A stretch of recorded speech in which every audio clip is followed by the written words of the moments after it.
Hey everyone, thanks for tuning in to BiblioTech on Air. I'm Rosanna. I'm Ruby. And today we have a very special guest with us. She is originally a San Antonio native, now lives in the UK, author of many horror books, specifically her most recent one being The Haunting of Alejandra, nominated twice for the Stoker Award. We have Castro with us today. Thank you so much for joining us. Oh, it's my pleasure. Thank you for having me. Thank you so much.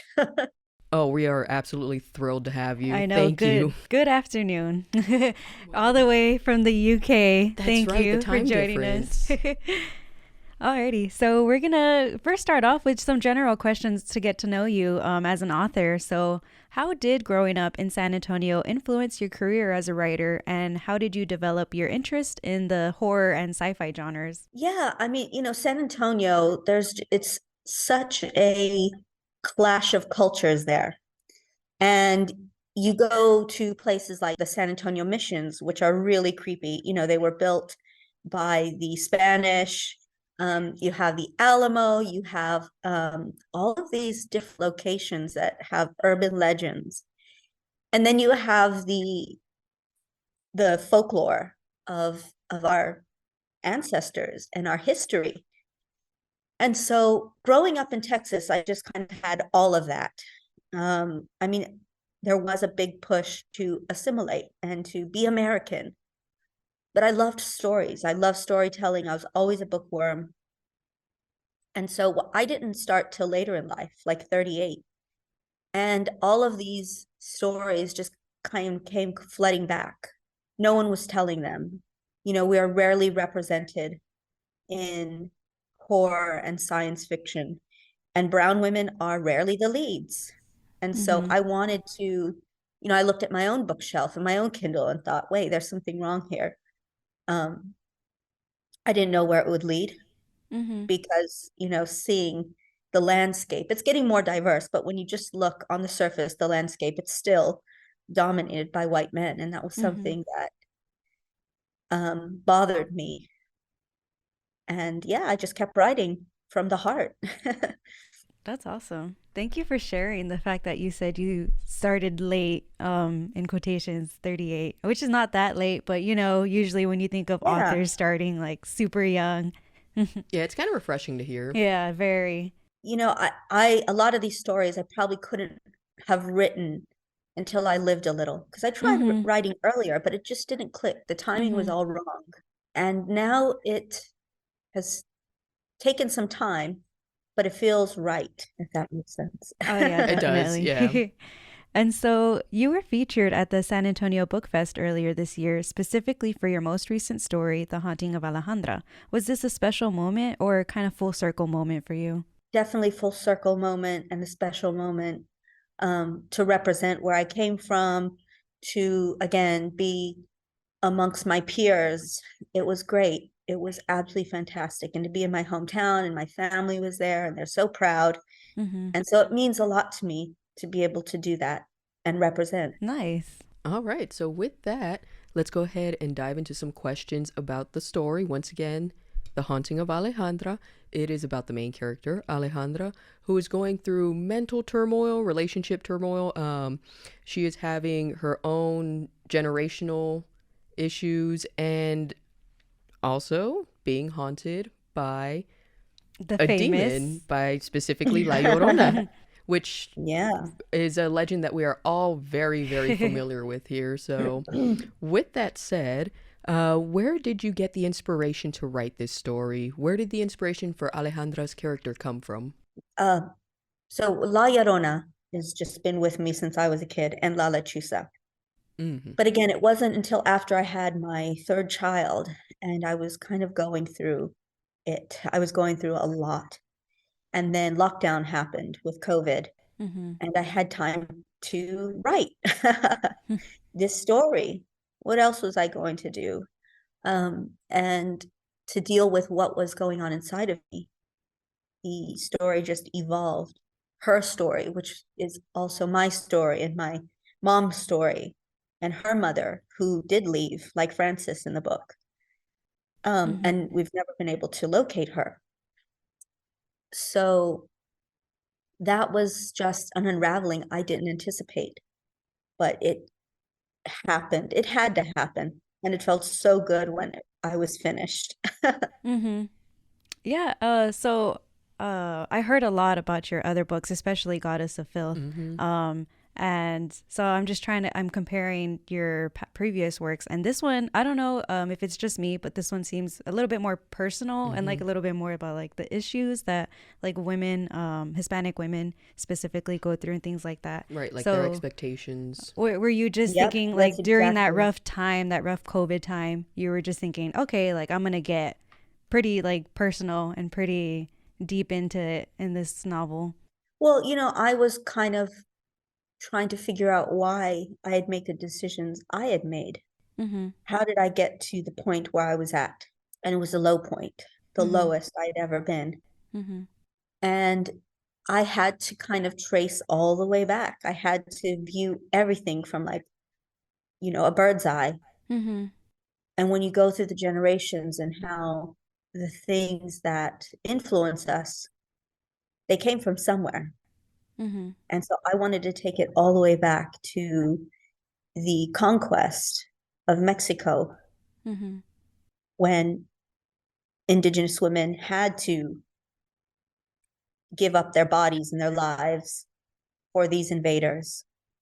Mm-hmm. And yeah, again, it just kind of flew out of me, things I had to talk about Mm-hmm. um, based on where I was at that time. So, what was it about the story of La Llorona that made you want to incorporate it into this book and have it be an important part of Alejandra's story? Because I cried all the time. Mm-hmm. And sometimes we go through periods where we're all the wailing woman. We're all Mm-hmm.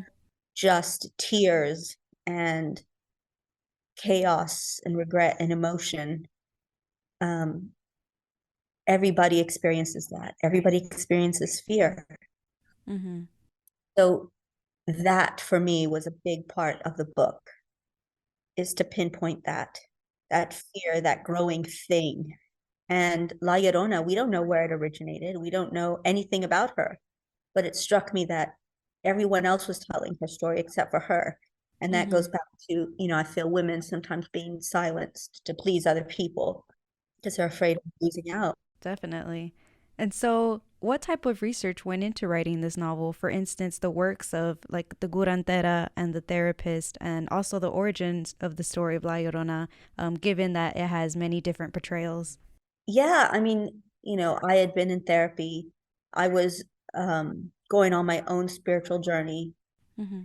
And so a lot of it was influenced by me kind of going back to my indigenous beliefs, the way my ancestors life, as opposed to, oh, my mom's a Catholic, my stepdad's a Baptist, my husband is a this or that.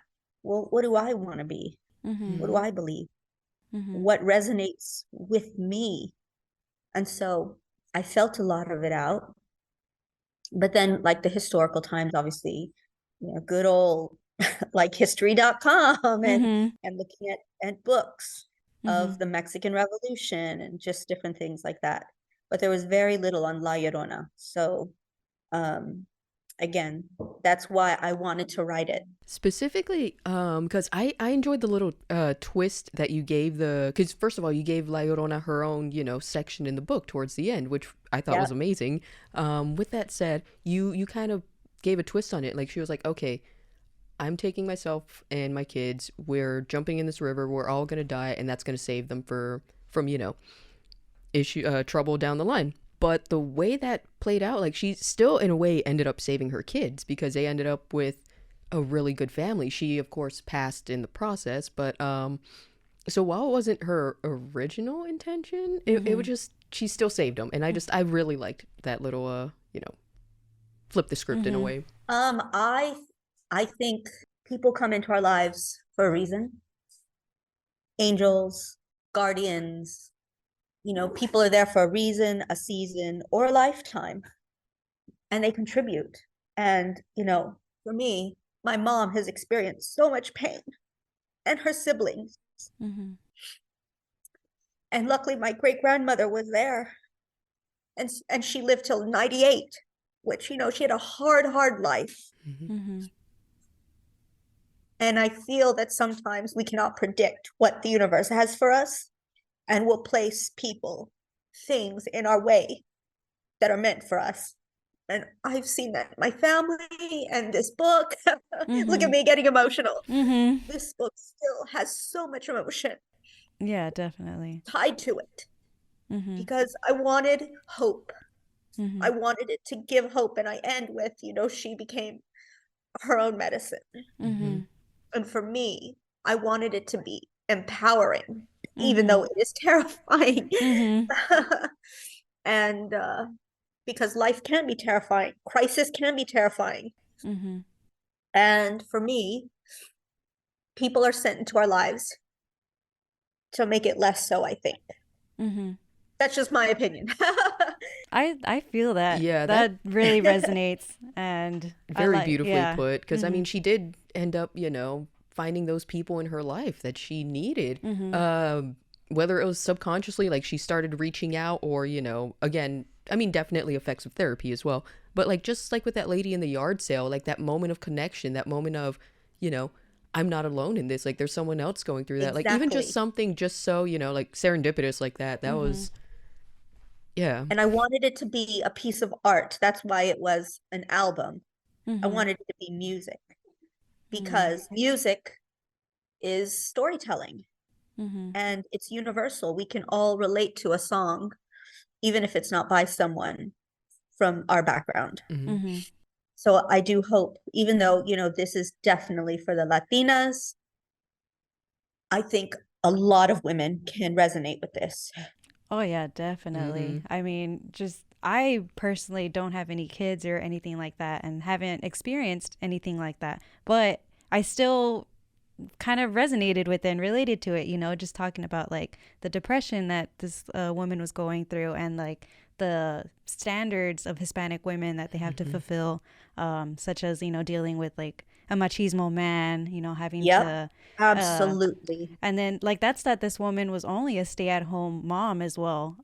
There's other women, who they have to fulfill that role but also work as well. And so that's like just another burden. So it's just really very well written. Absolutely. Like that not only the people who specifically are going through that can relate to, but even like women. And then we even have some men like Israel earlier, who read it and really enjoyed the book as well, To bring up something though real quick that was briefly talked about at our in-service, because while we haven't had the whole book club yet, we did, spark a little bit of conversation about the book. And it kind of makes you think, is it more of a generational thing? Because some of the people who read the book, they were like, while I understand what she's going through, it's also like a case of suck it up. And, in my mind, I'm like, that. And Ruby, you also pointed that out there where you were like, well, I mean, that's kind of what people tell other people when they don't understand depression, that dark place, you just tell them, suck it up, get it over with. But, that's... These are real feelings and they should be understood and, acknowledged and realized so that way they can be worked on. Absolutely. And the people around us are affected by it. They really are. And we will be back after these messages. Does the idea of personal and professional development books sound like a good idea to you, but you just don't have the time or the energy to read the whole books? Well, check out Read It For Me. They have concise 12 to 14 minute summaries of some of the best personal and professional development books. It's for free with your library card. And now we're back. Alrighty, so on to our next question. As Alejandra navigates through depression, suicidal ideation, and strained relationships in the narrative, how did your perspective as a Latina author inform the exploration of mental health and familial expectations, especially when it can still be seen as a taboo in the Hispanic Latina community? I mean, that's exactly why I wrote it. That's exactly, no shade to La Virgen de Guadalupe. But, she's revered for one thing. She was a virgin and she gave birth to God. And it is a beautiful thing. It's a beautiful story. And again, I'm not trying to discount that. But that is kind of like the pinnacle. That is this is what you should aspire for. That beautiful virgin doing what it takes, devoted, asking very little for yourself. And to me, that can be too big of a burden, especially if people are asking too much, especially if you are absolutely at rock bottom and you have nothing left to give, but people are still demanding more. I think a lot of Latinas find it hard to say no. Just no. And not just Latinas, a lot of people just like, no, that's a boundary. No, I don't have time. No, I've got to put XYZ first right now. And it's okay to do that. That's very true. Like they say, no is a complete sentence. Yes, exactly. Exactly. And I think in a lot of relationships, whether you have children or not, sometimes you can get lost in them. For me, this was someone who wore all these masks to find her place in the world, as opposed to finding it from within. Yeah, because a lot of that was her trying to reconnect with herself, trying to figure out Yep. who am I? Yeah. Not, with Matthew, not with my kids. Like, who am I as a person? What do I want to do? Because she's just been giving. And then the moment she, like, wants to take, like, for example, can you look after the kids? She's met with just that pushback. Like, oh, no, that's something that you got to do. I can't do that.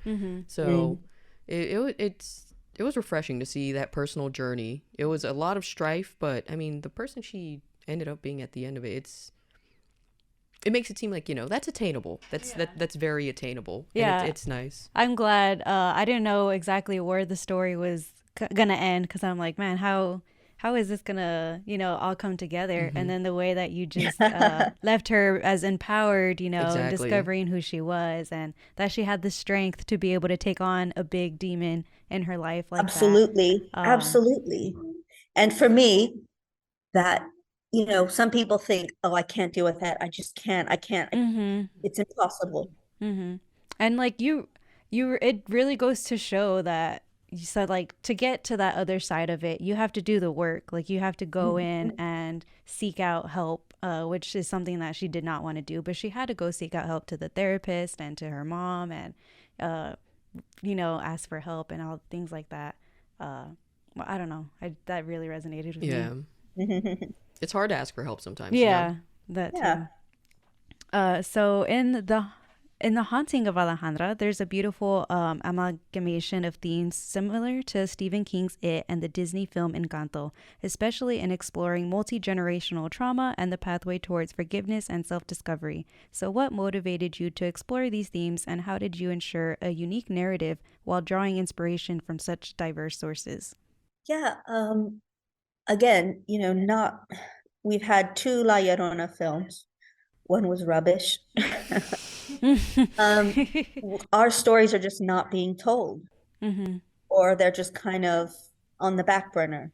And so it was very important for me in all my works to bring in our culture, our heritage, characters that come from where I grew up, people in my family. It's important for that representation to happen. Because what happens when everything looks the same? It's boring.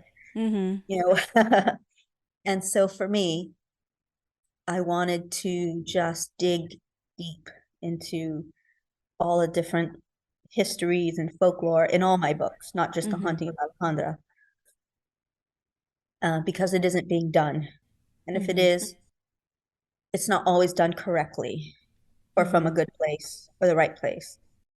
Like, it was for people who might not know a lot about Hispanic or Mexican culture. In a way, I guess this was kind of like them learning about it along with Alejandra. So I thought that was pretty neat too. The building of the altar, symbolism of marigolds, Dia de los Muertos, all that. So I mean, here in San Antonio, us being Hispanic, like, we're for the most part familiar, you know, but she being Hispanic herself, but she wasn't raised Hispanic, you know, she grew up with adopted parents. So just seeing that, I guess that connection to her culture, I like it. Yeah. And the process of assimilation, I wanted to show that. That.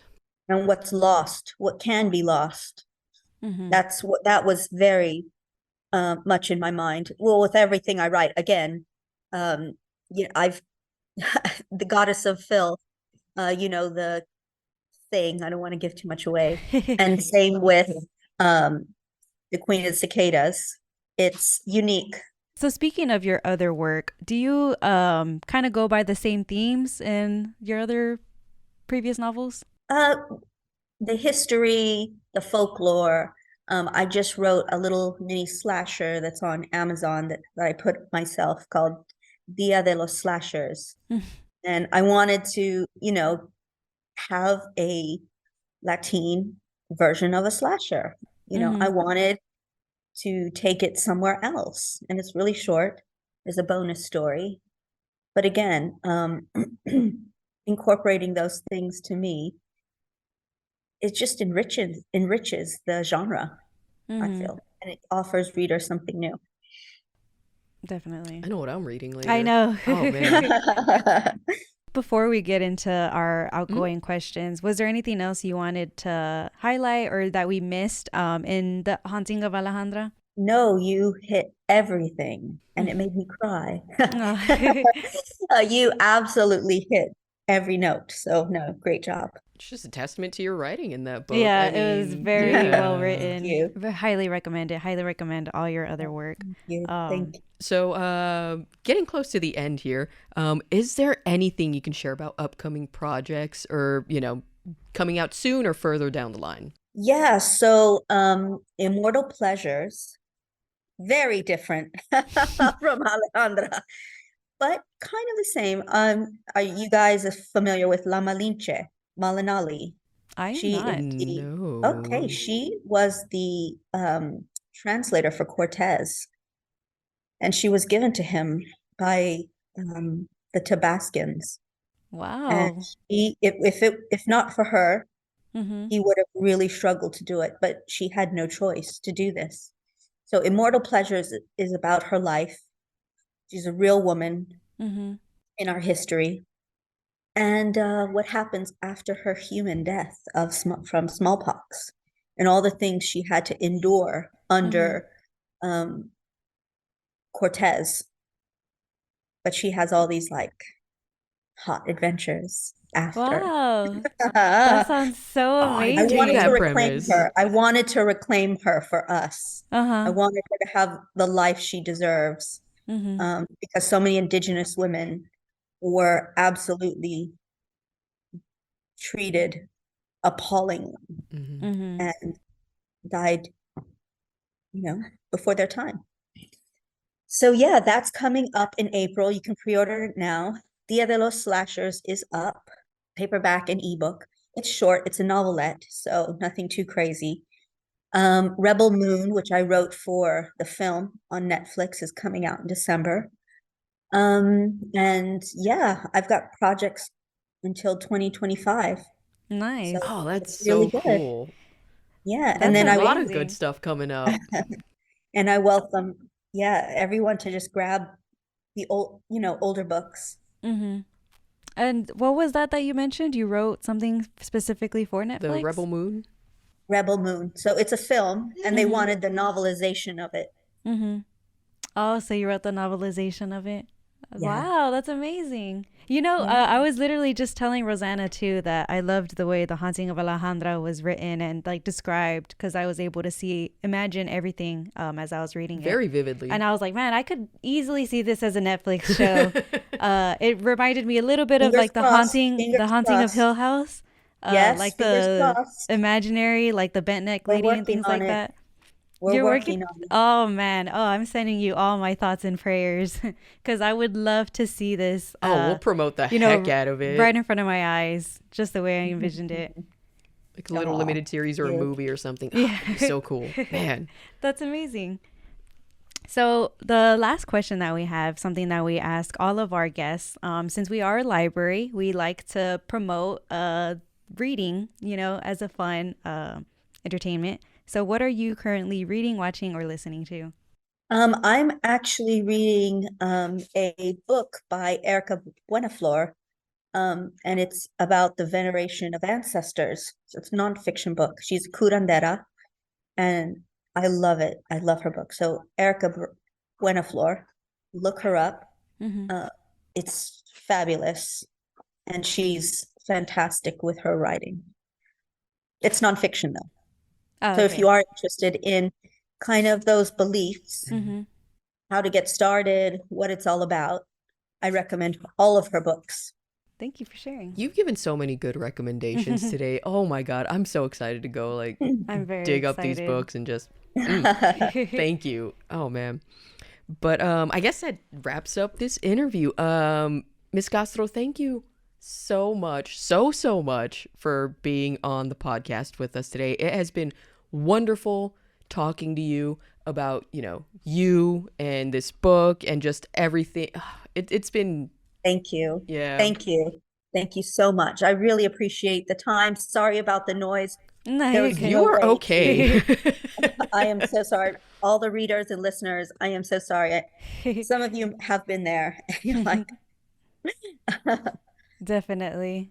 But yeah, if there's anything else you wanted to say, I just once again want to thank you for coming out and taking the thank time you. to talk with us today. Yeah, just follow me on Blue Sky, Instagram, TikTok, Twitter, Will Threads. do. I mean, how many are there now? All forms of social media. Make sure you follow V Castro for updates on her upcoming books and everything. Thank you. There's a lot of social medias, yeah. But yeah, once again, thank you so much. And for those of you who want to check out her books, we do have them on cloudLibrary. The Haunting of Alejandra is going to be on there, so head on there, check it out with your library card. I'm Rosanna, I'm Ruby. and we'll catch y'all on the next episode.